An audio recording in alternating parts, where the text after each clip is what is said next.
নমস্কার বন্ধুরা, নলেজ কাল্টিভেটারে স্বাগত।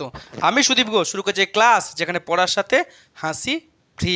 আজকে একটা গুরুত্বপূর্ণ পরীক্ষার টপিক নিয়ে আলোচনা করব। সামনেই পশ্চিমবঙ্গের এএনএম জিএনএম নার্সিংয়ে ভর্তির যে প্রবেশিকা পরীক্ষা তা কিন্তু অনুষ্ঠিত হতে চলেছে। হাতে আর খুব কম সময়, তো এই পরীক্ষার আগে এই যে অল্প সময় আমাদের হাতে বেঁচে আছে সেই সময়টাকে আমরা কীভাবে কাজে লাগাবো, কিংবা পরীক্ষার দিনে আমাদেরকে কী কী টিপস অবশ্যই মনে রাখতে হবে সেগুলো কিন্তু আজকের ভিডিওতে দেখে নেব। তো আজকের আমাদের ভিডিওর টপিক হলো last minute tips for ANM GNM nursing entrance exam 2024। অর্থাৎ 2024-এ এএনএম জিএনএম নার্সিংয়ে ভর্তির যে প্রবেশিকা পরীক্ষা হতে চলেছে তার লাস্ট মিনিট সাজেশন বা স্ট্র্যাটেজি। ভিডিওটি ভালো করে দেখুন, আর ভিডিও সম্পর্কে আপনার মতামত থাকলে অবশ্যই কমেন্ট বক্সে জানাবেন। তো আজকের ভিডিও শুরু করার আগে আরও একবার, যারা এই পরীক্ষায় বসতে চলেছো তারা টেনশন করবে না, উত্তেজনা করবে না, ভালো করে পড়াশোনা করো আর চেষ্টা করো যে ভালো নিজের পারফরমেন্স করার। আর আমার ভিডিওতে যে সমস্ত টিপসগুলি বলছি সেগুলি মেনটেন করার চেষ্টা করো। তাতে যদি তোমাদের একটুও উপকার হয় তাহলে কিন্তু আমি নিজেকে খুব খুশি মনে করব। যে জয়েন্ট এন্ট্রান্স বোর্ড অর্থাৎ পশ্চিমবঙ্গের জয়েন্ট এন্ট্রান্স বোর্ডের যে নোটিফিকেশান, সেই নোটিফিকেশান অনুযায়ী 2024 সালের এএনএম জিএনএম নার্সিংয়ে ভর্তির যে এন্ট্রান্স পরীক্ষা তা অনুষ্ঠিত হতে চলেছে আগামী 14 জুলাই 2024। পরীক্ষা হবে দুপুর 12টা থেকে 1:30 পর্যন্ত, অর্থাৎ 1.5 ঘন্টা ধরে পরীক্ষা হবে। এবং পরীক্ষা সেন্টারের রিপোর্টিংয়ের টাইম হচ্ছে সকাল 11টার মধ্যে পরীক্ষা সেন্টারে যে পৌঁছাতে হবে। এবং এই পরীক্ষার যে অ্যাডমিট বা হল টিকিট তা কিন্তু ডাউনলোড করা শুরু হয়েছে। এই 6 জুলাই থেকে কিন্তু অ্যাডমিট বা হল টিকিট ডাউনলোড করা চলছে এই জয়েন্ট এন্ট্রান্স এক্সামের ওয়েবসাইট থেকে। তো সেটি তোমরা অবশ্যই দ্রুত ডাউনলোড করে নেবে এবং সেটি প্রিন্ট আউট করিয়ে নেবে। পরীক্ষা হবে টোটাল 115 নাম্বারের, যেখানে 100টি কোশ্চেন থাকবে, যার কিছু কোশ্চেন থাকবে 1 নাম্বার করে আর বেশ কিছু কোশ্চেন থাকবে 2 নাম্বার করে। মোট 115 নাম্বারের এই ফুল মার্কসের পরীক্ষা হতে চলেছে। এই প্রবেশিকা পরীক্ষায় তুমি যদি খুব ভালো করে পরীক্ষা দাও, তোমার যদি খুব ভালো র্যাঙ্ক হয়, তাহলে কিন্তু তোমার যে নার্সিং পড়ার যে স্বপ্ন তা কিন্তু তোমার সফল হতে চলেছে। কারণ এখানে ভালো রেজাল্ট করলে, ভালো র্যাঙ্ক করলে তুমি কিন্তু সরকারি কলেজে নার্সিং পড়ার এই জিএনএম বা এএনএম পড়ার সুযোগ পাবে। আর তোমরা জানো যে সরকারি কলেজে খরচ কিন্তু খুব খুব খুব কম। যারা আর্থিক দিক থেকে একটু দুর্বল তাদের ক্ষেত্রে কিন্তু একটা বিরাট বড় সুযোগ। এছাড়াও যারা মনে করছো যে আমি সরকারি কলেজে পাবো না, তো এই পরীক্ষাটা আমার অতটা গুরুত্বপূর্ণ নয়, তারাও কিন্তু ভুল করছো। সরকারি কলেজ বাদে কিন্তু পশ্চিমবঙ্গে এই মুহূর্তে অনেক বেসরকারি কলেজ, কিন্তু অনেক বেসরকারি কলেজই কিন্তু ভালো নয়। ভালো ভালো যে সমস্ত বেসরকারি কলেজগুলো আছে সেই কলেজগুলোতে যদি তুমি ভর্তি হতে চাও তাহলে কিন্তু তোমাকে অবশ্যই এখানে একটা ভালো র্যাঙ্ক করতে হবে, যেখানে সরকারি কলেজের পরবর্তী যে সমস্ত র্যাঙ্কগুলি থাকবে সেখানে কিন্তু ওই সমস্ত ভালো ভালো বেসরকারি কলেজে তুমি ভর্তি হতে পারবে। এখন ভালো বেসরকারি কলেজ কোন অর্থে? এক তো অনেকের ফিস কম, অনেকের আবার ফিস কম হলেও পুরনো কলেজ, এবং খুব পুরনো কলেজ হলে তাদের কিন্তু পড়াশোনাটা খুব ভালো হয়। সবথেকে বড় কথা, তাদের কিন্তু মাদার হসপিটাল আছে, হয়তো কোনো মেডিকেল কলেজ, বেসরকারি মেডিকেল কলেজ যেমন কেপিসির যে কলেজটি, সেখান থেকে যারা পড়বে তাদের কোর্স কমপ্লিট হওয়ার পরে কিন্তু তারা সেই হসপিটালে একটা কাজের সুযোগ পাবে। এখন বর্তমানে যে চাকরির যে আকাল, চাকরি হচ্ছে না বললেই চলে। রাজ্য সরকার, কেন্দ্র সরকার কেউই চাকরি দিতে চায় না, তাই যারা শিক্ষিত বেকার তাদের জন্য কিন্তু একটা খুব কঠিন সময় চলছে। এই কঠিন সময়ে যদি সহজে চাকরি পাওয়া যায়, কি সেটা সরকারি কিংবা বেসরকারি, তার সহজ পথ হচ্ছে এই নার্সিং। তাই অবশ্যই নার্সিং খুব গুরুত্বপূর্ণ একটি কোর্স, যেখানে এই পরীক্ষাটি আরও গুরুত্বপূর্ণ, কারণ এই পরীক্ষাতে সহজে ভর্তি হওয়ার কিন্তু এই পরীক্ষা যা অনুষ্ঠিত হতে চলেছে। তাই তোমাদের নার্সিং হওয়ার বা নার্স হওয়ার স্বপ্ন কিন্তু অবশ্যই পূর্ণ হোক। তাই তোমরা অবশ্যই আমার কিছু টিপস কিন্তু মেনটেন করার চেষ্টা করো। কি টিপস আছে? Tips for exam centre. সেই দিন বা পরীক্ষা সেন্টারে যাওয়ার সময় বা পরীক্ষা সেন্টারে গিয়ে তোমাকে কোন কোন টিপস মেনটেন করতে হবে। First, print out of downloaded admit card. এই যে অ্যাডমিট কার্ড ডাউনলোড করা হচ্ছে 6 জুলাই থেকে শুরু হয়েছে। অবশ্যই তুমি তোমার অ্যাডমিট কার্ডটিকে দ্রুত ওয়েবসাইটে গিয়ে ডাউনলোড করে নাও, আর তারপরে সেটিকে প্রিন্ট আউট করে নাও। যাদের প্রিন্টার বাড়িতে আছে ঠিক আছে, কিংবা লোকাল কোনো সাইবার ক্যাফেতে গিয়ে সেটাকে প্রিন্ট আউট করে নাও। এখন স্যার সাদা কালো প্রিন্ট আউট করবো না কালার প্রিন্ট আউট করবো? সাদা কালো প্রিন্ট আউট করলেই যথেষ্ট। যদি কেউ মনে করো আমি একটু দেখতে সুন্দরী বা আমার একটু স্টাইল আছে, তাহলে সে কালার প্রিন্ট আউট করতে পারো, কিন্তু কালার প্রিন্ট আউটের কিন্তু খরচ বেশি, সাদা কালার কিন্তু প্রিন্ট আউট খরচ কম, সাদা কালো করলেই যথেষ্ট। এখন এই প্রিন্ট আউট করার পরে বা ডাউনলোড করার আগে অবশ্যই দেখে নেবে ওই অ্যাডমিট কার্ডে তোমার নাম ঠিকঠাক আছে কিনা, অ্যাড্রেস ঠিকঠাক আছে কিনা, তোমার যে ছবিটা দেওয়া আছে সেই ছবিটা ঠিকঠাক বোঝা যাচ্ছে কিনা, তার সাথে তোমার এক্সাম সেন্টার আর তোমার সিগনেচারটা ঠিক আছে কিনা। এই নিয়ে যদি তোমার কোনো প্রবলেম হয় যে ছবিটা আমার হেজি, সাইজ সিগনেচারটা ঠিকঠাক আসছে না, বা নামে ভুল আছে, অ্যাড্রেসে ভুল আছে, তাহলে অবশ্যই তোমাকে জয়েন্ট এন্ট্রান্স বোর্ডের অফিসে গিয়ে যোগাযোগ করতে হবে। তারা তোমাকে বলে দিবে বা তোমার সাথে পরামর্শ করে তোমাকে বলবে তোমার এই মুহূর্তে কী করা উচিত ওই ভুল সংশোধনের জন্য। নেক্সট কি স্যার কোন পেনে পরীক্ষা দেবো? পরীক্ষা সেন্টারে পরীক্ষা দেওয়ার জন্য তোমাকে মনে রাখতে হবে ওএমআর তোমাকে এনকোড করতে হবে। ওএমআরে কিন্তু তুমি মেনলি কালো কিংবা ব্লু অর্থাৎ নীল রঙের পেন ব্যবহার করতে পারবে। স্যার কোন পেন ব্যবহার করব? অবশ্যই বল পেন, কোনো জেল পেন ব্যবহার করা যাবে না, অবশ্যই তোমাকে বল পেন ব্যবহার করবে। এখন একটি পেন নিয়ে গেলে কিন্তু হবে, এখন তুমি চেষ্টা করবে একটা এক্সট্রা পেন নিয়ে যাওয়ার, যেখানে তোমার পরবর্তীতে অসুবিধা হলে তুমি সেটাকে ব্যবহার করতে পারো, কিংবা তোমার কোনো পার্শ্ববর্তী কোনো বন্ধুর যদি অসুবিধা হয় তুমি তাকেও দিয়ে সাহায্য করতে পারবে। এখন ফটো আইডেন্টিটি কার্ড, এই যে পরীক্ষা সেন্টারে যাবে অবশ্যই তুমি অ্যাডমিটের প্রিন্ট আউটটা নিয়ে যাচ্ছ, তার সাথে অবশ্যই একটা ফটো আইডেন্টিটি কার্ড, সেটা তোমার আধার কার্ড হতে পারে, প্যান কার্ড হতে পারে, ভোটার কার্ড হতে পারে, যে কোনো একটা তোমার সচিত্র পরিচয়পত্র অবশ্যই নিয়ে যাবে, যেটা দেখে তুমি কিন্তু পরীক্ষা সেন্টারে ঢুকতে পারবে, যেটা তুমি দেখিয়ে। স্যার ঘড়ি বা ওয়াচ কি নিয়ে যাওয়া যাবে? টাইম ম্যানেজমেন্ট একটা বিরাট বড় ব্যাপার পরীক্ষাতে, তাই অবশ্যই নিয়ে যেতে পারে, তবে অবশ্যই মনে রাখতে হবে এরকম কাটা, ঘন্টার কাটা, মিনিটের কাটা দেওয়া ঘড়ি অর্থাৎ অ্যানালগ ঘড়ি তুমি নিয়ে যাবে। ডিজিটাল ঘড়ি তোমাকে ঢুকতে দেবে না, আর স্মার্ট ঘড়ি তো তোমাকে ঢুকতেই দেবে না, স্মার্ট ওয়াচ নিয়ে তোমাকে সেন্টারে ঢুকতেই দেবে না। এখন অ্যানালগ ঘড়ি নিয়ে সাধারণত ঢুকতে দেয়, এবার কোনো ঘড়ি অ্যালাউ করবে কি না তার নির্ভর করছে ওই সেন্টারের উপর, সেন্টার যা বলবে তোমাকে সেটি কিন্তু মেনে চলতে হবে। নেক্সট কি জলের বোতল, স্যার জলের বোতল নিয়ে কি সেন্টারে ঢুকতে দেবে? এখন জলের বোতল নিয়ে ঢুকতে দেয়, কিন্তু এইটাও কিন্তু নির্ভর করছে সেই সেন্টারের উপর, তারা অ্যালাউ করবে কি করবে না। নেক্সট হচ্ছে no mobile phone and bluetooth device, তোমাকে কোনো মতে মোবাইল ফোন নিয়ে তুমি সেন্টারে ঢুকতে পারবে না, আর কোনো ব্লুটুথ ডিভাইস তোমার হেডফোন কিংবা তোমার যে এয়ারপডস কোনো কিছু দিয়ে তুমি কিন্তু নিয়ে ঢুকতে পারবে না। নিয়ে ঢুকলে কিন্তু তুমি যদি ধরা পড়ে যাও তাহলে কিন্তু তোমার পরীক্ষা ক্যান্সেল হবে, এমনকি তোমার বিরুদ্ধে কিন্তু আইনি পদক্ষেপও নেওয়া যেতে পারে। নেক্সট কি search exam centre before exam day, তুমি যখনই প্রিন্ট আউট করলে বা অ্যাডমিটটাকে ডাউনলোড করলে, যখনই তুমি দেখতে পেলে যে তোমার কোথায় পরীক্ষা সেন্টার পড়েছে, সেটা কিন্তু তুমি খোঁজ করার চেষ্টা করো তুমি গুগলে সার্চ করার, কিংবা সোশ্যাল মিডিয়াতে পোস্ট দিয়ে সার্চ করতে পারো, কিংবা তুমি তোমার আত্মীয়দের কাছ থেকে খবর নিতে পারো, তাহলে কিন্তু তোমার সেদিন পরীক্ষা সেন্টারে যেতে খুব সুবিধা হবে। এখন তোমার কোথায় পরীক্ষা পড়েছে সেই সেন্টারের নাম কিন্তু তুমি আমার এই কমেন্ট বক্সেও জানাতে পারো, তাহলে আমি চেষ্টা করব তোমার কোন পথে গেলে তোমার সুবিধা হবে। এখন সব পারবো কিনা জানি না, অন্য কারো কাছ থেকে জেনেও কিন্তু চেষ্টা করব সঠিক ইনফরমেশান দেওয়ার। নেক্সট হচ্ছে reach exam time before 1 hour, অবশ্যই পরীক্ষা সেন্টারে 1 ঘন্টা আগে যাওয়ার চেষ্টা করো। 12টা থেকে পরীক্ষা, তোমাকে যে রিপোর্টিং টাইম 11টা, চেষ্টা করো 10:30 বা 10টার মধ্যে পৌঁছে যাওয়ার।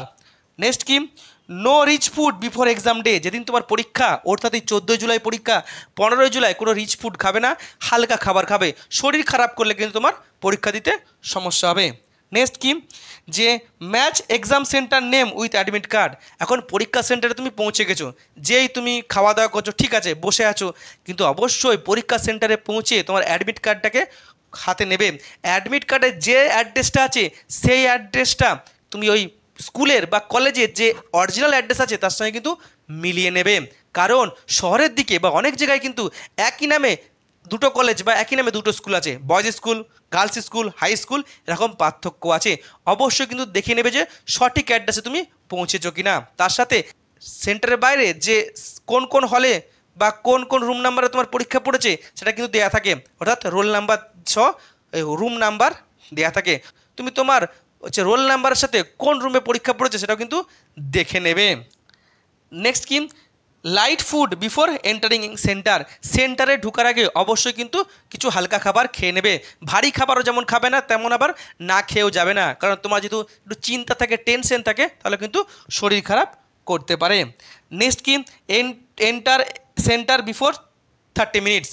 12টা থেকে পরীক্ষা, তুমি পরীক্ষা সেন্টারের বাইরে গিয়ে বসে আছো, তো মাথায় রাখবে অবশ্যই 30 মিনিট আগে এই পরীক্ষা সেন্টারে ঢুকে যাও, কারণ তার একটা নির্দিষ্ট প্রসিডিওর থাকে। আর যে প্রসিডিওর সেন্টার থেকে বলা হবে সেটা কিন্তু অবশ্যই তুমি মেনটেন করবে, এবং ইনভিজিলেটর পরীক্ষা সেন্টারে তোমাকে যা যা নির্দেশ দেবে সেটা কিন্তু তুমি ফলো করার চেষ্টা করবে, ভুলভাল করবে না। গার্ডিয়ান উইথ ক্যান্ডিডেট, অবশ্যই যদি ক্যান্ডিডেটের সাথে বা পরীক্ষার্থীর সাথে গার্জেন যায় তাহলে কিন্তু খুব সুবিধা হয়, তাহলে কি ব্যাগ, মোবাইল, টাকা পয়সা রাখতে খুব সুবিধা হয়। এখন যদি না যায় তাহলে তোমার কিন্তু নিজের দায়িত্বে রাখতে হবে। অনেক স্কুল থেকে কিন্তু ব্যাগ রাখার ব্যবস্থা করে বা কলেজ থেকে, কিন্তু সেটা করবে কি না সেটা কিন্তু নির্ভর করছে এক্সাম সেন্টারে। এখন অনেক জায়গায় দেখা যায় যে ব্যাগ রাখার ব্যবস্থা করে না, তখন কিন্তু তোমাকে বাইরে রাখতে হয়। তোমার ফোন, তোমার টাকা এক প্রকার থেকে তোমাকে কপালের উপর ছেড়ে বাইরে রেখে দিতে হয়, তাই অবশ্যই গার্জেন গেলে খুব সুবিধা হবে।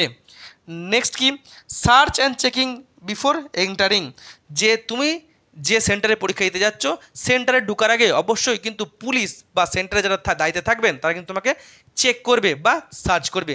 যখন পুলিশের কিন্তু মেনলি পুলিশে কিন্তু এই কাজটা করে, যেখানে নারী পুরুষ, যেখানে ছেলেরাও যেহেতু এখানে পরীক্ষা দেবে, তো তাদেরকে আলাদা আলাদাভাবে তাদেরকে চেক করে। তো চেষ্টা করবে কোনো বেশি গহনা বা অর্নামেন্টস পরে না যাওয়ার, কমফোর্টেবল ড্রেস পরে যাবে, যেখানে তোমারও পরীক্ষা দিতে কমফোর্ট হবে আর যারা সার্চ করছে তাদের যাতে অসুবিধা না হয়। নেক্সট হচ্ছে low water drinking and washroom before entering, চেষ্টা করবে পরীক্ষার আগে একটু কম জল খাওয়ার, ঠিক ওই সময়ের জন্য বলছি, যাতে তোমাকে মাঝে আর ওয়াশরুম যেতে না হয়, তাহলে কিন্তু তোমার টাইম চলে যাবে।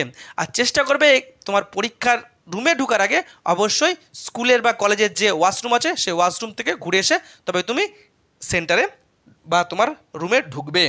নেক্সট কি, good sleep before the exam day, যেদিন তোমার পরীক্ষা অর্থাৎ 14 তারিখে তোমার পরীক্ষা, অবশ্যই 13 তারিখে অত চিন্তা না করে, রাত জেগে না পড়ে 13 তারিখে একটু ভালো করে ঘুমিয়ে নেবে, যাতে তুমি দূরে গিয়ে পরীক্ষা দেবে তোমার সুবিধা হয়, বা পরীক্ষা সেন্টারে তোমার মাথা ঠিক রাখতে সুবিধা হয়। বা সেদিন রাত্রে যদি তুমি রাত জেগে পড়ো তাহলে কিন্তু তোমার শরীর খারাপ করলে তুমি সমস্যায় পড়বে। নেক্সট কি, follow the instruction by invigilator আর any confusion ask the invigilator, যখন তুমি সেন্টারে ঢুকে গেছো সেখানে যিনি ইনভিজিলেটর আছেন তিনি যা নির্দেশ দিচ্ছে সেই নির্দেশগুলো তুমি অবশ্যই মেনে চলবে। আর কি করবে, যদি তোমার কোনো অসুবিধা হয় তাহলে কিন্তু অবশ্যই ইনভিজিলেটরের কাছ থেকে বারবার জিজ্ঞাসা করবে, তবু তুমি ভুল করবে না। নেক্সট কি, বিবাহিত যারা আছো, যে সমস্ত মেয়েরা বিবাহিত আছো, ম্যারিড আছো, তাদের একটা সমস্যা দেখা দেয়, তারা টাইটেল নিয়ে সমস্যায় পড়ে বা সারনেম নিয়ে, কারণ তাদের সেই মুহূর্তে দুটো টাইটেল। তো তুমি কোন টাইটেলটাই লিখবে, দেখো তোমার যে টাইটেলটা সমস্ত ডকুমেন্টসে সেম আছে সেই টাইটেলটা কিন্তু তুমি দেবে, টাইটেল নিয়ে কিন্তু গোলমাল করবে না, কারণ হয়তো নতুন বিয়ে হয়েছে, তুমি নতুন টাইটেলটা রেখে দিলে, যদি তোমার সেই টাইটেলটাতে সমস্ত ডকুমেন্টসের দেয়া থাকে অবশ্যই সেই টাইটেলটা লিখবে, নতুন টাইটেল লিখবে না। টাইটেলের গোলমাল হলে কিন্তু তোমার পরীক্ষা রেজাল্টেও সমস্যা দেখা দিতে পারে। নেক্সট কি, no wrong in OMR sheet, OMR সিটে কোনো ভুল করবে না, কারণ ওএমআর সিটে কোনো হোয়াইটনার বা সাদা কালি দেওয়া যায় না, বা ওএমআর সিটকে চেঞ্জ করা যায় না।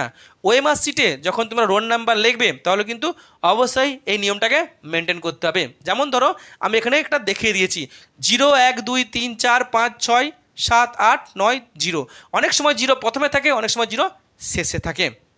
এখন তখন কি হবে, ধরো তোমার রোল নাম্বার 3 5 7, এখন এটা 3 3 তুমি উপরে লিখলে ফাঁকা জায়গাটাতে, তারপর 3 ঘর তোমাকে নিচে আসতে হবে, সেই 3 ঘরটাকে তোমাকে এনকোড করতে হবে। ঠিক 5টা যেমন তুমি 5 উপরে লিখবে 1 2 3 4 5, 5-এর ঘরে এসে তোমাকে এনকোড করতে হবে। ঠিক 7 7 হলে 1 2 3 4 5 6 7, 7 নম্বর ঘরটাকে তোমাকে এনকোড করতে হবে। যদি বুঝতে না পারো অবশ্যই ইনভিজিলেটরের কাছ থেকে জেনে নেবে, ভুল করবে না, কারণ ওএমআর সিটে ভুল করলে তোমার কিন্তু পরীক্ষা দেওয়াটাই এক প্রকারে অনিশ্চিত হয়ে যাবে, রেজাল্ট পাওয়াটাই এক প্রকারের অনিশ্চিত হয়ে যাবে। নেক্সট কি, অবশ্যই অ্যান্সার করার আগে প্রত্যেকটা প্রশ্ন কিন্তু ভালো করে পড়বে আর অপশানগুলো ভালো করে পড়বে, তারপরে অ্যান্সার দিবে, কারণ অনেক প্রশ্নতে কিন্তু না থাকে যেগুলো আমরা দেখি না, ভুল করে দিয়ে চলে আসি। যেমন ধরো এরকম একটা প্রশ্ন থাকলো, নিচের কোন ব্যক্তি ভারতের ক্রিকেটার নয়, এখন তুমি দেখলে তুমি শুধু ক্রিকেটার দেখে রেখে দিলে, 9টা দেখলে না, স্কিপ করে গেলে, আর তুমি প্রথমেই অপশন দেখেছো বিরাট কোহলি, তুমি বিরাট কোহলি দেখতে দিলে, কিন্তু বিরাট কোহলি তো ভারতীয় ক্রিকেটার, তার তুমি ভুল হয়ে গেল। আবার অনেক অপশানে যে 4 নাম্বার যে অপশানটা থাকে সেই অপশানটা থাকে উপরের সবকটি, যেমন নিচের কে ভারতীয় ক্রিকেটার, তুমি বিরাট কোহলি দেখলে বিরাট কোহলি দাগ দিয়ে দিলে, কিন্তু আদার্স যে সমস্ত অপশানগুলো সেখানে সে দেখবে যে 2 নম্বরে আছে যুজবেন্দ্র চাহাল ভারতের ক্রিকেটার, 3 নম্বরে আছে বীরেন্দ্র সেহবাগ ভারতের ক্রিকেটার, আর 4 নম্বরে আছে উপরের সবকটি। তখন তোমায় কিন্তু অবশ্যই উপরের সবকটিকে অ্যান্সার করতে হবে। নেক্সট কি নেগেটিভ মার্কিং, যে 1 নম্বরের যে 85টা কোশ্চেন আছে সেখানে কিন্তু নেগেটিভ মার্কিং আছে, 4টায় একটা নেগেটিভ, তো ওখানে কিন্তু না জানলে নিশ্চিত না হলে ওই অ্যান্সার করবে না।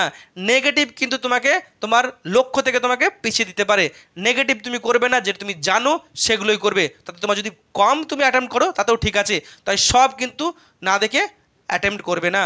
বাকি যেগুলো 2 নম্বরের কোশ্চেন আছে সেখানে কিন্তু তুমি নেগেটিভ নেই, সেখানে তুমি অবশ্যই সবগুলিকে অ্যাটেম্প্ট করবে। পরীক্ষা সেন্টারে বসে যখন পরীক্ষা দেবে একে অন্যের ওপরে কিন্তু কোনো কথা বলবে না, বা একে অন্যের সঙ্গে যোগাযোগ করবে না, কথা বলবে না, কারণ যদি ইনভিজিলেটর যদি রেগে যান তাহলে কিন্তু তোমার খাতা ক্যান্সেল করে দিতে পারেন, বা তোমাকে তোমার টাইম নিয়ে নিতে পারেন তোমার কাছ থেকে, বা তোমার খাতা নিয়ে নিতে পারেন, তাহলে কিন্তু তোমার পরীক্ষা দেওয়াটা একটা সমস্যাজনক হয়ে যাবে, বা রেজাল্ট পাওয়াটা একটা সমস্যাজনক হয়ে যাবে। এখন সাজেশনের স্ট্র্যাটেজি, কোন কোন টপিকগুলো আমি এই কদিনে দেখব। মেনলি হাতে তোমার খুব কম সময় আছে, 1 সপ্তাহ সময় নাই, তাই নতুন করে কোনো কিছু পড়তে যাবে না, যেগুলো পড়েছো সেগুলোই বারবার রিভাইজ দিবে, যতটা চেষ্টা করবে সেগুলোই রিভাইজ দেবে। আর কি ইম্পর্টেন্ট টপিকগুলো কিন্তু ফোকাস করার চেষ্টা করবে। আমি কতকগুলো কিন্তু ইম্পর্টেন্ট টপিক সাবজেক্ট ধরে ধরে বলে দেবো, তার সাথে চিন্তা করবে না, উত্তেজনা যাতে তোমার না থাকে, আর কি নিজের কনফিডেন্স লেভেল বাড়াবে, তার সাথে শরীরের প্রতি খেয়াল রাখবে, শরীর যাতে খারাপ না হয়ে যায়। প্রথম লাইফ সায়েন্স, এই পরীক্ষাতে সবথেকে গুরুত্বপূর্ণ হচ্ছে লাইফ সায়েন্স, কারণ জানি তোমরা নার্সিং কোর্স করবে, আর নার্সিং মানে জীবন বিজ্ঞানের সঙ্গে রিলেটেড, আর সেখানেই কিন্তু সবথেকে বেশি নাম্বার দিয়ে আছে, যেখানে মোট 50 নাম্বারে তোমাকে কিন্তু এই লাইফ সায়েন্স থেকে করতে হবে, যেখানে 30 নাম্বারে 1 নাম্বারে কোশ্চেন আছে, আর 10টা 2 নাম্বারে কোশ্চেন আছে, অর্থাৎ 20 নাম্বার, মোট 50 নাম্বার তোমাকে কিন্তু এই লাইফ সায়েন্স থেকে অ্যান্সার করতে হবে। তাই লাইফ সায়েন্সটা তোমার সবথেকে গুরুত্বপূর্ণ, আমি আগের ভিডিওতেও বলেছিলাম। এখন এই কদিনে কোন কোন টপিকগুলো তুমি আরও একবার দেখে নেবে বা জোর দিবে। মেনলি ফিজিওলজি বা অ্যানাটমি থেকে বা শরীরবিদ্যা থেকে তোমরা ডাইজেস্টিভ সিস্টেম অর্থাৎ পৌষ্টিকতন্ত্র, নিউট্রিশন, প্রোটিন, কার্বোহাইড্রেট, ফ্যাট এগুলো দেখবে, তার সাথে ভিটামিনের যে নাম, ভিটামিনের যে ব্যবহার অবশ্যই কিন্তু তোমরা দেখবে, এখান থেকে কিন্তু কোশ্চেন আসবেই ভিটামিন থেকে। সংবহনতন্ত্র বলতে রক্ত সংবহনতন্ত্রের যে আরবিসি, ডব্লিউবিসি, অনুচক্রিকা এগুলো অবশ্যই দেখবে, কিংবা যে লিম্ফোসাইট, যে মোনোসাইট, ইওসিনোফিল যে কণিকাগুলো আছে এগুলোর কিন্তু কাজ ভেরি ইম্পর্টেন্ট, পরীক্ষা কিন্তু পড়বেই। সেন্ট্রাল নার্ভাস সিস্টেম অবশ্যই দেখবে, রেচনটা দেখবে, রেচনের যে প্রাণী রেচন তো দেখবেই, হিউম্যান রেচন তো দেখবেই, তার সাথে যে উদ্ভিদ রেচন, বিভিন্ন যে রেচন পদার্থগুলো তাদের গুরুত্ব কী সেগুলো কিন্তু ইম্পর্টেন্ট। জননটাকে দেখতে হবে, রিপ্রোডাকশন সিস্টেম। নেক্সট হচ্ছে হরমোন কিন্তু ভেরি ইম্পর্টেন্ট, কোন হরমোন কোন গ্রন্থি থেকে খরিত হয়, তার কাজ কী, এমনকি হরমোনের পুরো নামগুলো কিন্তু খুব ইম্পর্টেন্ট। নেক্সট হচ্ছে চলন আর গমন, কোন প্রাণীর কোনটা গমন অঙ্গ, এমনকি উদ্ভিদ গমনটাও কিন্তু দেখতে হবে। নেক্সট হচ্ছে অভিব্যক্তি আর বংশগতির সূত্রগুলোকে অবশ্যই কিন্তু ইম্পর্টেন্ট। নেক্সট হচ্ছে যেহেতু তোমাকে পড়তে হবে যে নার্সিং নিয়ে, চিকিৎসাবিদ্যা নিয়ে, তাই অবশ্যই কোন ভাইরাস থেকে কোন রোগ হয়, কিংবা কোন ব্যাকটেরিয়া থেকে কোন রোগ হয়, আর যে সমস্ত রোগগুলি আছে সেই সমস্ত রোগগুলির যে টেস্টগুলো, যেমন ইসিজি কোন অঙ্গে করা হয়, কিংবা যে মান্টু টেস্ট কোন অঙ্গে করা হয়, কিংবা ইইজি কোন অঙ্গে করা হয়, এলএফটি কোন অঙ্গে করা হয়, এগুলো কিন্তু অবশ্যই তোমাকে দেখতে হবে, এখান থেকে কিন্তু কোশ্চেন থাকবেই। নেক্সট জুলজিতে ট্যাক্সোনমি চ্যাপ্টারটা দেখবে, লিভিং ফসিলস অর্থাৎ জীবন্ত জীবশস্য চ্যাপ্টারটা দেখবে, তার সাথে যে সমস্ত কালচারগুলি আছে, sericulture, pisciculture, lac culture, pearl culture এগুলো কিন্তু ইম্পর্টেন্ট। বোটানি থেকে ছত্রাক ভেরি ইম্পর্টেন্ট। পুষ্টি, মৃতজীবী উদ্ভিদ ইম্পর্টেন্ট। উদ্ভিদের বিভিন্ন যে ভাগগুলি আছে, সপুষ্পক উদ্ভিদ, অপুষ্পক উদ্ভিদ ইম্পর্টেন্ট। কাণ্ড, পরিবর্তিত কাণ্ড কোনটি, হচ্ছে আলু হচ্ছে পরিবর্তিত কাণ্ড। পরিবর্তিত মূলা, গাজর ভেরি ইম্পর্টেন্ট।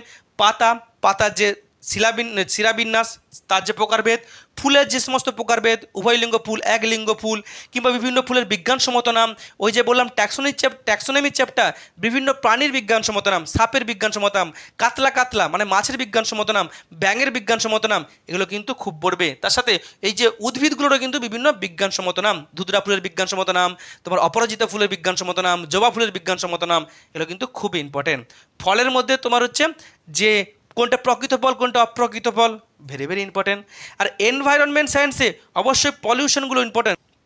আর্সেনিক দূষণে কোন রোগ হয়, সিলিকোসিস রোগ কেন হয়, ক্যাডমিয়াম দূষণে কী রোগ হয়, এগুলো কিন্তু অবশ্যই ইম্পর্টেন্ট। তার সাথে acid rain important, stone cancer important, এবং পরিবেশ বিষয়ক যে সমস্ত কনফারেন্সগুলো হয়েছে, যে আর্থ সামিট কিংবা রামসার সাইট কনফারেন্স, এগুলো কিন্তু খুব ইম্পর্টেন্ট। তার সাথে পরিবেশ দূষণের জন্য যে সমস্ত ডিজাস্টারগুলি হয়েছে, যেমন চেরনোবিল দুর্ঘটনা, জাপানের ফুকুশিমা দুর্ঘটনা, এগুলো ইম্পর্টেন্ট।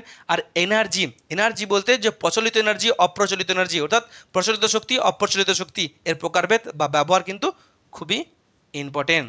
নেক্সট সবথেকে গুরুত্বপূর্ণ চ্যাপ্টার হচ্ছে ফিজিক্যাল সায়েন্স। ফিজিক্যাল সায়েন্সে তোমাকে 25 নাম্বার করতে হবে, 15টি 1 নাম্বারে কোশ্চেন করতে হবে, 2 নাম্বার করে 5টি কোশ্চেন করতে হবে, মোট 25 নাম্বার। এখানে সবথেকে গুরুত্বপূর্ণ যে চ্যাপ্টারগুলো তুমি ফোকাস করবে এই কদিনে, সেগুলো হচ্ছে অবশ্যই পরিমাপ, কোন যন্ত্রের সাহায্যে কোন জিনিসকে পরিমাপ করা যায়, বল, নিউটনের গতিসূত্রগুলো, তার যে প্রকারভেদগুলো বা তার প্রয়োগগুলো অবশ্যই লাগবে। নেক্সট শক্তির এক শক্তিতে অন্য শক্তিতে রূপান্তর, যান্ত্রিক শক্তি থেকে তাপ শক্তি থেকে যান্ত্রিক শক্তি, এই প্রকারভেদগুলো কিন্তু খুবই ইম্পর্টেন্ট। তার সাথে নিউক্লিয় বিভাজন, নিউক্লিয় সংযোজন, ভেরি ভেরি ইম্পর্টেন্ট। এমনকি ক্ষমতা বা শক্তির পরিমাপ বা সূত্র, সেগুলো ইম্পর্টেন্ট। তার যে একক, সেগুলো ইম্পর্টেন্ট। লাইটের চ্যাপ্টার থেকে প্রতিফলন, প্রতিসরণের সূত্র, আভ্যন্তরীণ পূর্ণ প্রতিফলন, ভেরি ভেরি ইম্পর্টেন্ট। লেন্স কিংবা হচ্ছে সমতল দর্পণ, দর্পণ, তার প্রয়োগভেদ, ভেরি ভেরি ইম্পর্টেন্ট। নেক্সট হচ্ছে সাউন্ডের সূত্রগুলো কিন্তু খুব ইম্পর্টেন্ট। বিভিন্ন যে তরঙ্গ আছে, যেমন যে রেডিও ওয়েভ, মাইক্রোওয়েভ, ইনফ্রারেড, এগুলোর কিন্তু ব্যবহার খুব ইম্পর্টেন্ট। ইলেকট্রিসিটি সূত্র ব্যবহার ভেরি ইম্পর্টেন্ট। মডার্ন ফিজিক্সের ডায়োড, তারপরে হচ্ছে এই এলইডি, ভেরি ভেরি ইম্পর্টেন্ট।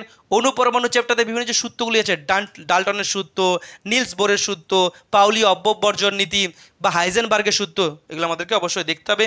চিহ্ন সংকেত যোজ্যতাগুলো দেখতে হবে। আর কি, যে অ্যাসিড ক্ষারের পার্থক্য, তার যে ব্যবহার, উদাহরণ, ভেরি ভেরি ইম্পর্টেন্ট। বিভিন্ন গ্যাসের যে প্রস্তুতি, অ্যামোনিয়া গ্যাসের ব্যবহার কীভাবে প্রস্তুত করা যায়, কোনটা অনুঘটক লাগে, বা অক্সিজেন গ্যাসের কী অনুঘটক লাগে, ভেরি ভেরি কিন্তু ইম্পর্টেন্ট, এগুলো অবশ্যই দেখতে হবে। আর সংকর ধাতু, যে কোন ধাতু নিয়ে কোন ধাতুর দ্বারা এই সংকর ধাতুটি তৈরি হয়েছে, যেমন কাঁসা কী দিয়ে তৈরি, কিংবা জার্মান সিলভার কী দিয়ে তৈরি, স্টেনলেস স্টিল কী দিয়ে তৈরি, তার ব্যবহার কী, ভেরি ভেরি ইম্পর্টেন্ট। বিভিন্ন ধাতুর হচ্ছে যে আকরিকগুলি, ভেরি ভেরি ইম্পর্টেন্ট। নেক্সট হচ্ছে অর্গানিকে তোমরা প্রথম যে অর্গানিকটা, উপরে যে অর্গানিকটা, সেটা দেখে নেবে। তার সাথে যে অ্যাপ্লাইড কেমিস্ট্রি, যে প্যারাসিটামল কিংবা যে ম্যাগনেসিয়াম হাইড্রক্সাইড, ফেনল কিংবা ডিসেন্টিফ্যাক্টস, এগুলো কিন্তু অনেক আছে, এগুলো কিন্তু তোমাকে দেখতে হবে। অ্যাপ্লাইড কেমিস্ট্রি কিন্তু খুবই ইম্পর্টেন্ট, যে অ্যান্টিপাইরেটিক কাকে বলে, অ্যানালজেসিক কাকে বলে, এগুলো কিন্তু ওই কেমিস্ট্রির চ্যাপ্টার, ভেরি ভেরি ইম্পর্টেন্ট। এরপরে গুরুত্বপূর্ণ চ্যাপ্টার হচ্ছে ইংলিশে তোমাকে 15 নাম্বার থাকে। মনে রাখতে হবে ইংলিশ নিয়ে অত তোমার চিন্তা নেই, ইংলিশে বেশি তোমাকে খাটতে হবে না, মেনলি ভোকাবুলারির উপর জোর দিবে। তার মধ্যে কি করতে হবে, সিনোনিম, অ্যান্টোনিম, অর্থাৎ মিনিং আর হচ্ছে অপোজিট মিনিং, তার সাথে হচ্ছে ইডিয়ামস আর ওয়ান ওয়ার্ড সাবস্টিটিউশন, এর মধ্যে কিন্তু তোমরা সব পেয়ে যাবে। আর গ্রামারের কিছু কোশ্চেন পড়ে, খুব কম গ্রামারের পড়ে। গ্রামারের মেনলি দেখে রাখবে আর্টিকেল, প্রিপোজিশন, টেন্সটা একটু ভালো করে দেখে রাখবে, ভয়েস চেঞ্জ, নার্সেন চেঞ্জ, ডিগ্রি চেঞ্জ, এইটুকু করলেই কিন্তু ইংলিশটা হয়ে যাবে। যেহেতু আমি ইংলিশটা স্পেশালাইজড পড়াই, তো আমি ইংলিশটা সম্পর্কে কিন্তু তোমাদেরকে কনফিডেন্স দিতে পারি যে বেশিরভাগ কোশ্চেন আসবে কিন্তু তোমার এই ভোকাবুলারি থেকে। নেক্সট হচ্ছে ম্যাথ তোমাকে 10 নাম্বার করতে হবে। যারা ম্যাথ একটু পারো না, ভয় পাও, তারা কিন্তু অতটা ভয় পাবে না, শুধুমাত্র চেষ্টা করবে যে অ্যারিথমেটিক বা পাটিগণিতগুলো করার, যেখানে এভারেজ করবে, পার্সেন্টেজ করবে, বোট অ্যান্ড স্টিমের অঙ্ক, রেশিও ডিস্টেন্সের অঙ্ক, train and time and work, very very important. তার সাথে তোমার হচ্ছে শেয়ার বিজনেসের অঙ্ক, পাইপ অ্যান্ড সিস্টেমের অঙ্ক, CIRSI এর অঙ্ক, অর্থাৎ সরল সুদ আর জটিল সুদ, তার সাথে প্রফিট অ্যান্ড লস, লাভ ক্ষতির অঙ্ক, ভেরি ভেরি ইম্পর্টেন্ট। মিক্সচারের অঙ্ক কিন্তু ভেরি ভেরি ইম্পর্টেন্ট, এগুলো দেখলেই কিন্তু তোমরা 10 নাম্বার পেয়ে যাবে। নেক্সট হচ্ছে জিকে অ্যান্ড সিএ 10 নাম্বার। দেখো জেনারেল নলেজের মধ্যে কিন্তু আবার কারেন্ট অ্যাফেয়ার্স পড়ে যাচ্ছে, বিরাট বড় হিউজ সিলেবাস, তো এত তোমরা করতে পারবে না। মেন কটা টপিক কিন্তু অবশ্যই তোমরা দেখে নেবে, আগেরগুলোও দেখবে, আর এবছরে যেটা কারেন্ট অ্যাফেয়ার্স এই টপিকে অন্তর্ভুক্ত হচ্ছে সেটা কিন্তু আমাদেরকে দেখতে হবে। Mainly first in India, West Bengal আর ওয়ার্ল্ড, কে ভারতের প্রথম, পৃথিবীর প্রথম, এভারেস্ট প্রথম জয় করেছেন কোন বাঙালি, পৃথিবীতে প্রথম কে কোন ভারতীয়, এরকমটা কিন্তু খুব ইম্পর্টেন্ট। কিংবা পশ্চিমবঙ্গের সর্বোচ্চ শৃঙ্গ, ভারতবর্ষের সর্বোচ্চ শৃঙ্গ, পৃথিবীর সর্বোচ্চ শৃঙ্গ, অর্থাৎ উচ্চতম সর্বোচ্চ, এগুলো কিন্তু অবশ্যই দেখতে হবে। তার সাথে অ্যাওয়ার্ডস, যে ভারতরত্ন অ্যাওয়ার্ড, নোবেল পুরস্কার ভেরি ভেরি ইম্পর্টেন্ট, অস্কার পুরস্কার ভেরি ভেরি ইম্পর্টেন্ট। রিসেন্টলি যে সমস্ত স্পোর্টস ইভেন্টগুলো হলো, টি20 বিশ্বকাপ, ওয়ার্ল্ড কাপ, আবার এই যে অলিম্পিক আসছে ইম্পর্টেন্ট। তার সাথে আগে যে সমস্ত টুর্নামেন্টগুলি হয়েছে তাদের সে কে জয় লাভ করেছে, কোন খেলার সঙ্গে কোন টার্ম কোন খেলার সঙ্গে যুক্ত, কোন টুর্নামেন্ট কোন খেলার সঙ্গে যুক্ত, ভেরি ভেরি ইম্পর্টেন্ট। নেক্সট হচ্ছে ফিল্ম লিটারেচার, বাংলা আর ভারতের ফিল্ম লিটারেচার কিন্তু খুব ইম্পর্টেন্ট। সত্যজিৎ রায়ের সিনেমা কিংবা ঋত্বিক ঘটকের সিনেমা ভেরি ভেরি ইম্পর্টেন্ট। কিংবা শোলে সিনেমার পরিচালক কে, কিংবা তোমার হচ্ছে গান্ধী ছবির পরিচালক কে, এগুলো কিন্তু খুব ইম্পর্টেন্ট। তার সাথে লিটারেচার, রবীন্দ্রনাথের লেখা, নজরুলের লেখা, সমস্ত সাহিত্যিকদের লেখা কিন্তু খুবই ইম্পর্টেন্ট। তার সাথে বুকস অ্যান্ড অথার্স, পৃথিবীতে সমস্ত রাইটারের যে সমস্ত বুকস অ্যান্ড অথার্স আছে, এমনকি বিখ্যাত ব্যক্তির যে সমস্ত তাদের আত্মজীবনী, তাও কিন্তু ইম্পর্টেন্ট। সচিনের আত্মজীবনী ভেরি ভেরি ইম্পর্টেন্ট, সৌরভের আত্মজীবনী ভেরি ভেরি ইম্পর্টেন্ট। নেক্সট হচ্ছে অ্যাব্রিভিয়েশন, শর্ট নাম, যে ফুল নাম যেটাকে তোমাকে বলতে হয় আর কি, যেমন বললো যে ইসিজির ফুল নাম কি, এগুলো তো পুরো লিস্ট করতে হবে। ডেগুলো ইম্পর্টেন্ট ডে, যে নার্স দিবস কবে, ডাক্তার দিবস কবে, ভেরি ভেরি ইম্পর্টেন্ট। কিংবা হার্ট দিবস কবে, ম্যালেরিয়া দিবস কবে, থ্যালাসেমিয়া দিবস কবে, এগুলো কিন্তু খুব ইম্পর্টেন্ট। তার সাথে সবথেকে ইম্পর্টেন্ট তোমাকে অবশ্যই দেখে যেতে হবে পশ্চিমবঙ্গ সরকারের স্কিমগুলো, কন্যাশ্রী, রূপশ্রী, লক্ষ্মীর ভাণ্ডার কত সালে হয়েছে, কী কী বেনিফিট দেওয়া হয়, ভেরি ভেরি কিন্তু ইম্পর্টেন্ট। তার সাথে ভারত সরকারের স্কিম যেমন হচ্ছে Sukanya Samriddhi Yojana, Beti Bachao Beti Padhao, very very important. তার সাথে অ্যাপয়েন্টমেন্ট, রিসেন্টলি যে ভোট হলো, প্রধানমন্ত্রী কে হয়েছে, রেলমন্ত্রী কে হয়েছে, অর্থমন্ত্রী কে হয়েছে, ঠিক তেমনই পশ্চিমবঙ্গ সরকারের যে সমস্ত মন্ত্রিসভা বা অ্যাপয়েন্টমেন্ট, যে পশ্চিমবঙ্গের চিফ সেক্রেটারিকে, পশ্চিমবঙ্গের অর্থমন্ত্রীকে, পশ্চিমবঙ্গের এখন ডিজিকে, এগুলো কিন্তু খুবই ইম্পর্টেন্ট, অবশ্যই তোমাকে দেখে যেতে হবে। নেক্সট হচ্ছে রিজনিং, রিজনিংয়ে হচ্ছে বেশি কিছু করবে না, 5 নাম্বার আছে। ব্লাড রিলেশন, তোমরা সবাই জানো ব্লাড রিলেশন বা রক্ত সম্পর্ক, তোমরা তো দিদি নাম্বার 1 দেখে দেখে অভ্যস্ত, আমার মাসির কাকার ছেলের দাদুর নাতি তোমার কে হয়, এরকমটা খুব ভালো করে করতে হবে। নেক্সট কোডিং ডিকোডিং, সেটা তোমার অ্যালফাবেট দিয়ে হতে পারে কিংবা নাম্বার সিস্টেমে হতে পারে। তার সাথে তোমাকে ডিরেকশন, তুমি প্রথমে 5 কিলোমিটার ডান দিকে গেলে, তারপর আবার বাঁ দিকে ঘুরলে, তারপর আবার ডান দিকে গেলে, এখন তুমি কোন দিকে যাচ্ছ, ভেরি ভেরি ইম্পর্টেন্ট। তার সাথে ইমেজ, ওয়াটার ইমেজ কিংবা যে মিরার ইমেজ পরিবর্তন তোমাকে দেখতে হবে। তার সাথে আবার ডে, যে জানুয়ারি মাসের 1 তারিখ যদি বুধবার হয় তাহলে ফেব্রুয়ারি মাসের 1 তারিখ কী বার হবে, এরকম ডে এর কোশ্চেনও কিন্তু পড়তে পারে। তো এই হলো আজকের ভিডিও, যেখানে আমি তোমাদের এই অল্প সময় যে হাতে আছে সেখানে আমি পুরো কীভাবে তোমরা হলে যাবে, কীভাবে এই অল্প সময়কে তোমরা কাজে লাগবে তা কিন্তু আমি তুলে ধরলাম। তো আজকের ভিডিওটি যদি তোমাদের একটু উপকারে লাগে তাহলে কিন্তু আমি খুবই খুশি হব। তো ভিডিও শেষ করার আগে তোমাদের কোথায় এক্সাম সেন্টার পড়েছে অবশ্যই আমাকে জানাবে, বা এই নিয়ে কোনো অসুবিধা থাকলে বা কোনো সমস্যা থাকলে অবশ্যই আমার কমেন্ট বক্সে জানাবে। আমি চেষ্টা করব রীতিমতো সঠিক ইনফরমেশন দিয়ে তোমাদেরকে সাহায্য করা। সকলের পরীক্ষা ভালো হোক, সুস্থ থাকো তোমরা, সঠিকভাবে তোমরা পরীক্ষা দাও, আর পরীক্ষা দিয়ে তোমরা ভালো রেজাল্ট করে ভালো কলেজে ভর্তি হও। তোমাদের নার্সিং হওয়ার স্বপ্ন কিন্তু সফল হোক, এই শুভ কামনা করি। এমনকি রেজাল্ট হওয়ার পরেও যে কোন কলেজে ভর্তি হলে তোমার ভালো হবে, সরকারি হোক বা বেসরকারি, বা কোন কলেজে ভর্তি হলে তোমার সহজে চাকরি পাবে বা চাকরি পাওয়ার সুযোগ বেশি আছে, সেটা যদি জানতে চাও তাও কিন্তু আমার এই কমেন্ট বক্সে জানাতে পারো। আমি চেষ্টা করব সঠিক তথ্য বা সঠিক কলেজের খবর দিয়ে তোমাদেরকে সাহায্য করার। ভিডিওটি এখানে শেষ হলো। ভিডিওটি যদি ভালো লাগে অবশ্যই লাইক, কমেন্ট, শেয়ার এবং চ্যানেলটি সাবস্ক্রাইব করতে ভুলবেন না। আবার দেখা হবে নতুন একটি ভিডিওতে। ততক্ষণ পড়তে থাকো, হাসতে থাকো।